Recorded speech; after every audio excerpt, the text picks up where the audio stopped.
പേനയും പേപ്പറും ഒക്കെ വാങ്ങിക്കാൻ പോയിട്ട് എത്തിയല്ലേ, എന്നിട്ട് എന്നെ കൊണ്ടുപോകാൻ പറഞ്ഞാൽ കൊണ്ടുപോകത്തില്ല.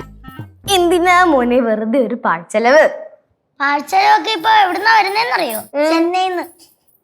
ആനൊരു ഊതുതി ഉണ്ടല്ലോ, അങ്ങ് ചെന്നൈ പോയി കിടക്കും. വെറുതെ അത് ചെയ്യിപ്പിക്കരുത് എന്നെ കൊണ്ട് കേട്ടാ. മിഠായി എങ്കിലും വാങ്ങിക്കായിരുന്നു. മിഠായി? ആ മിഠായി നമ്മൾ മേടിച്ചില്ലേ ശിവ കൊച്ചിന് മിഠായി. നമ്മള് മിഠായി മേടിക്കാതെ വരൂ. ഇത് വെച്ച് അഡ്ജസ്റ്റ് ചെയ്യാം. അഡ്ജസ്റ്റ് ചെയ്യണേ.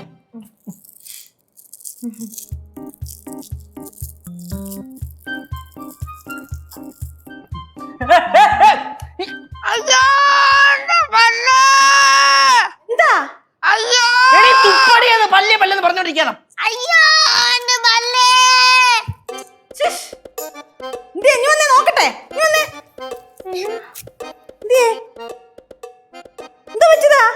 കല്ല് മറ്റേ അല്ല അമ്മൂമ്മ, ഈ പല്ലില്ലേ മറ്റേ കല്ല്, ഞാൻ ഈ കല്ലിങ്ങനെ തറ കിടന്നപ്പോ ഇങ്ങനെ ഇത് കിട്ടി. അപ്പൊ അതങ്ങനെ പൊതിഞ്ഞോണ്ട് വന്നിട്ട് തമാശക്ക് വേണ്ടി കൊടുത്തതാണ്. ഞാൻ അറിഞ്ഞ എവിടെ നോക്കാൻ തമാക്കിടുവന്ന്. അല്ല ഞാൻ എവക്കല്ലേ ബോധമില്ലാത്ത, ഞാൻ കൊണ്ടുവന്ന്. കുടുംബങ്ങളിൽ കൂട്ടുകൂടിയ 10 വർഷങ്ങൾ.